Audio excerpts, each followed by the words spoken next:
दोस्तों, आज के समय में एक बहुत बड़ी और खतरनाक शिक्षा फैल रही है। कई लोग कह रहे हैं कि परमेश्वर की पत्नी है, और सिर्फ इतना ही नहीं, वह ये भी कहते हैं कि अगर आप परमेश्वर की पत्नी पर विश्वास नहीं करते तो आप स्वर्ग नहीं जा सकते। बहुत से लोग इन बातों को सुनकर भ्रमित हो जाते हैं, क्योंकि कुछ लोग वचनों को तोड़ मोड़ कर इस तरह समझाते हैं कि सुनने वाला सच मान लेते हैं। वह कहते हैं, जिस तरह पृथ्वी पर माता पिता के बिना बच्चा नहीं होता, उसी तरह परमेश्वर के भी पत्नी होगी, तभी तो यीशु मसीह आया। लेकिन दोस्तों, क्या यह सच है? क्या बाइबल सचमुच ऐसा शिक्षा देती है?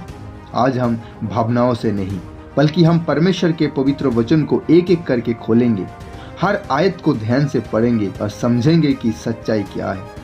क्या परमेश्वर की सचमुच कोई पत्नी है, या ये एक सिर्फ मन घड़त शिक्षा है? आइए आज हम सच्चाई को जानें, सिर्फ और सिर्फ बाइबल के आधार पर। दोस्तों, सबसे पहले ऐसे लोग आपको क्या कहेंगे? परमेश्वर के वचन आपको देंगे, उत्पत्ति अध्याय 1 उसके 26 और 27 आयत। तो आइए हम इस वचन को पढ़ते हैं। वहां पर लिखा है, फिर परमेश्वर ने कहा, हम मनुष्य को अपने स्वरूप के अनुसार अपनी समानता में बनाए, और वे समुद्र की मछलियों और आकाश के पक्षियों और घरेलू पशुओं और सारे पृथ्वी पर और सब रेंगने वाले जंतुओं पर जो पृथ्वी पर रेंगते हैं अधिकार रखे। तब परमेश्वर ने मनुष्य को अपने स्वरूप के अनुसार उत्पन्न किया, अपने ही स्वरूप के अनुसार परमेश्वर ने उनको उत्पन्न किया, नर और नारी करके उसने मनुष्य की सृष्टि की। दोस्तों, यहाँ पर ध्यान देने वाली बात यह है कि 27 आयत में जैसा लिखा है कि परमेश्वर ने हम मनुष्य को अपने स्वरूप के अनुसार उत्पन्न किया, नर और नारी करके उसने मनुष्य की सृष्टि की। तो ये वचन उठाकर वो आपको कहेंगे कि देखो, परमेश्वर ने आदि में नर और नारी करके मनुष्य की सृष्टि की। अगर नर एक लड़का हो सकता है, जिस तरह प्रभु यीशु मसीह है, परमेश्वर है, उसी तरह नारी भी है, यानी माता परमेश्वर। उन लोग आपको इस तरह आपको समझाएंगे कि देखिए, परमेश्वर ने नर और नारी करके मनुष्य की सृष्टि की, यहाँ पर दोनों को एक साथ बनाया। वो आपको यही कहेंगे। लेकिन क्या बाइबल ये बताता है? नहीं, बाइबल हमें कुछ और बताता है। उत्पत्ति अध्याय 2 के 7 आयत कहता है, तब यहोवा परमेश्वर ने आदम को भूमि की मिट्टी से रचा और उसके नथनों में जीवन का सांस फूंक दिया, और आदम जीवित प्राणी बन गया। यहाँ पर तो परमेश्वर के वचन ये नहीं कहता कि मैंने हवा को भी मिट्टी से बनाया। यहाँ पर लिखा नहीं है, यहाँ पर सिर्फ आदम की बात यहाँ पर हो रहा है। परमेश्वर ने उत्पत्ति अध्याय 1 के 26-27 में जरूर परमेश्वर ने नर और नारी करके जिक्र किया, लेकिन उत्पत्ति अध्याय 2 उसके 7 आयत में सिर्फ आदम की बात किया गया है, यहाँ पर हवा की बात नहीं है। जब आप उत्पत्ति अध्याय 1 से पढ़ते हुए आओगे तो वहाँ पर हम देखते हैं किस तरह परमेश्वर ने पूरे जगत की सृष्टि की। तो वहाँ पर भी परमेश्वर मनुष्यों की जिक्र करता है कि मैंने नर और नारी करके मनुष्यों की क्या सृष्टि की। लेकिन जब हम उत्पत्ति अध्याय 2 से पढ़ते हुए जाते तो वहाँ पर एक बड़ा हेडलाइन हमें नजर आता है, मनुष्य की उत्पत्ति। यानी परमेश्वर यहाँ पर अब बता रहा है कि किस तरह मैंने मनुष्यों की सृष्टि की, वो स्टेप बाय स्टेप प्रोसेस को बता रहा है। पहले तो परमेश्वर ने जिक्र कर दिया कि मैंने इस तरह से बनाया। मतलब मान लीजिए आपने मुझे एक चाय पीने के लिए दिया, और मेरे को चाय बड़ा अच्छा लगा, और मैं आपको पूछ रहा हूँ कि इस चाय को आपने किस तरह बनाया। तो आप मुझे बता रहे हो कि पहले पानी डाला, फिर ये डाला, फिर वो डाला, फिर शुगर डाला। तो इस तरह आप मुझे प्रोसेस को बता रहे हो। तो इसी तरह परमेश्वर आप बता रहा है कि स्टेप बाय स्टेप किस तरह मैंने मनुष्यों की सृष्टि किया है।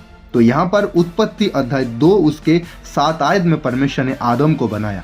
उसके बाद दोस्तों उत्पत्ति अध्याय 2 उसके 19 से लेकर 23 आयत तक जब हम पढ़ते तो यहाँ पर हवा के बनाने का जिक्र आता है, किस तरह परमेश्वर ने हवा को बनाया। तो आइए शुरुआत से पढ़ते हैं 19 से 23 आयत तक। और यहोवा परमेश्वर भूमि में से सब जाति के बनेले पशुओं और आकाश के सब भांति के पक्षियों को रचकर आदम के पास ले आया कि देखे वह उसका क्या क्या नाम रखता है। और जिस जिस जीवित प्राणी का जो जो नाम आदम ने रखा वही उसका नाम हो गया। अंत आदम ने सब जाति के घरेलू पशु और आकाश के पक्षी और सब जाति के बनेले पशुओं के नाम रखे, परंतु आदम के लिए कोई ऐसा सहायक ना मिला जो उससे मेल खा सके।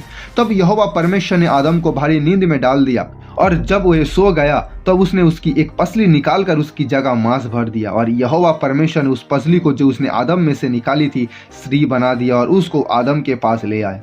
तब आदम ने कहा, अब ये मेरी हड्डियों में की हड्डी और मेरे मांस में का मांस है, इसीलिए इसका नाम नारी होगा, क्योंकि ये नर में से निकाली गई है। देखिए, यहाँ पर परमेश्वर ने जितने भी जानवर, पक्षी, जितने कुछ जीव जंतु पृथ्वी पर है, सबको किसके पास ले आया बनाने के बाद? आदम के पास ले आया। और जब आदम उन सबका नाम रख रहा था तो परमेश्वर देख रहा था कि क्या आदम के साथ कोई मेल खा सके। लेकिन परमेश्वर ने देखा कि कोई मेल नहीं खा रहा है। तभी परमेश्वर ने आदम को नींद में डाल दिया। तो परमेश्वर ने क्या किया, आदम के हड्डी को निकालकर उसकी जगह मांस भर दिया और उस हड्डी से उसने स्त्री बना दिया, यानी आदम के लिए सहायक यानी लड़की को बनाया। यानी हम यहाँ पर देख सकते हैं साफ साफ कि सबसे पहला परमेश्वर ने अपनी समानता में आदम को बनाया और उसके बाद हवा को बनाया। तो क्लियर मेरे हिसाब से आपको हो गया कि किस तरह से परमेश्वर ने हर चीज़ों को बनाया परफेक्टली। यहाँ पर कोई माता परमेश्वर के जिक्र नहीं आता, यहाँ पर सिर्फ परमेश्वर के जिक्र आता है, पिता पुत्र पवित्र आत्मा के जिक्र आता है। क्यों? क्योंकि जब परमेश्वर के वचन हम पढ़ते उत्पत्ति अध्याय 1:26 वहाँ पर परमेश्वर कहते हैं हम मनुष्यों को अपने स्वरूप के अनुसार अपनी समानता में बनाए। इसका मतलब वहाँ पर हम के जिक्र आता, मतलब एक से ज़्यादा। तो वहाँ पर कोई माता परमेश्वर नहीं था, वहाँ पर पिता पुत्र और पवित्र आत्मा था जो इन सारे सृष्टि को कर रहा था।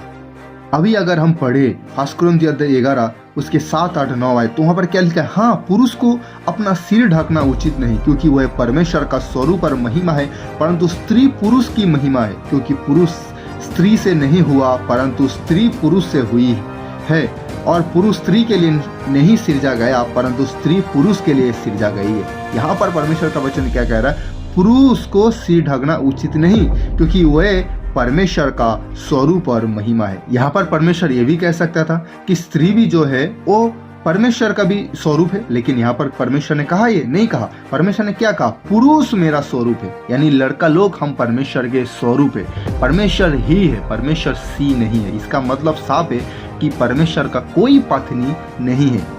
अब कई लोग जो आते हैं आपके पास और कहते हैं कि परमेश्वर की पत्नी भी है, उस पर विश्वास करो, तो उनको अब ये सारे वचन देना। और अब मैं आपको बताता हूँ जेरूशलेम माता का मतलब क्या है, क्योंकि वो हमेशा यही कहते हैं कि जेरूशलेम माता, जेरूशलेम माता। तो अभी मैं आपको बताता हूँ कि जेरूशलेम माता का मतलब क्या है।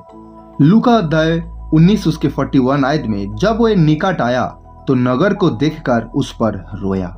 वहां पर हेडलाइन क्या लिखा है, यरूशलेम के लिए विलाप।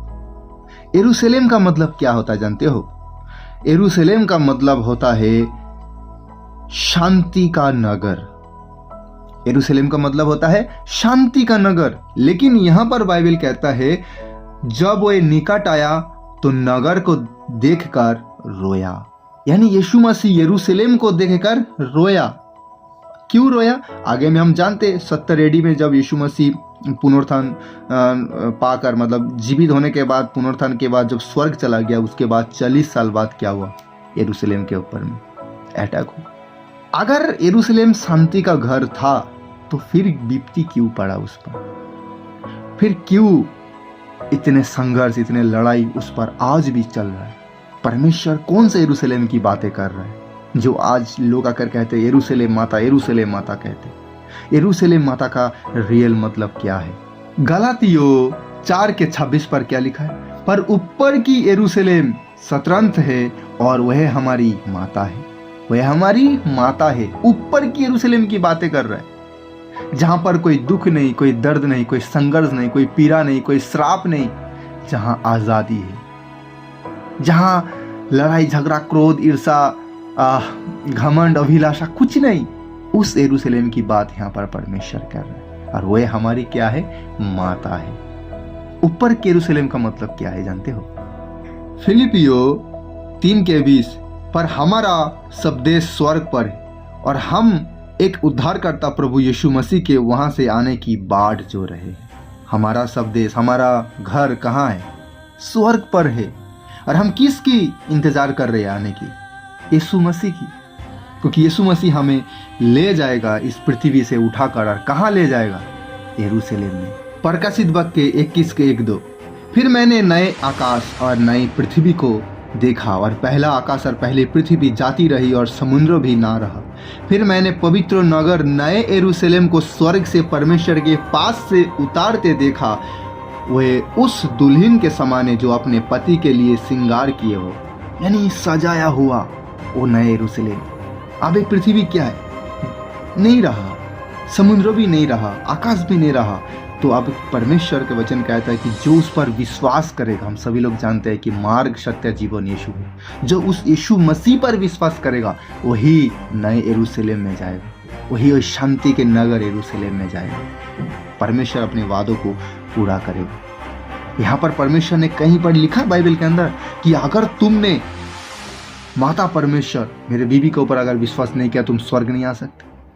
परमेश्वर ने नहीं कहा, उन्होंने कहा मार्ग सत्य और जीवन मैं ही हूं। जो मेरे से पहले आया सब डाकू थे, चोर डाकू थे।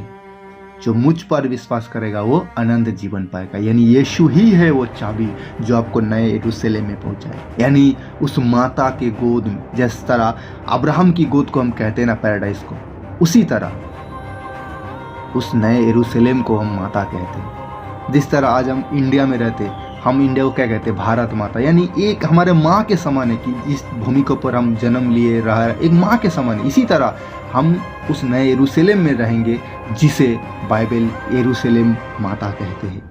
वो क्या होगा? वो पवित्र नगर है जो परमेश्वर के पास से उतरेगा, यानी उसमें कोई श्राप नहीं होगा, कोई दुख नहीं, कोई दर्द पीड़ा नहीं। यरूशलेम का मतलब यही है, क्योंकि इस पृथ्वी में जो यरूशलेम हम इजराइल के अंदर देखते हैं उसमें तो लड़ाई झगड़ा क्रोध मतलब भरा हुआ है ना, शांति नहीं है उस जगह में, यरूशलेम के अंदर। तो परमेश्वर ने हमारे लिए एक नए यरूशलेम तैयार किया है।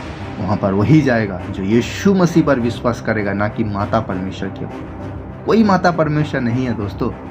पूरे बाइबल पढ़ लो, रिसर्च करो, ध्यान लगाओ, प्रार्थना करो, पवित्र आत्मा की सहायता को मांगो, आपको मालूम होगा। किसी के कहने पे नहीं आ जाना, आपको खुद रिसर्च करना है। क्या सचमुच ऐसा है? अगर कुछ समझ में ना आए, पवित्र आत्मा की सहायता को मांगना है।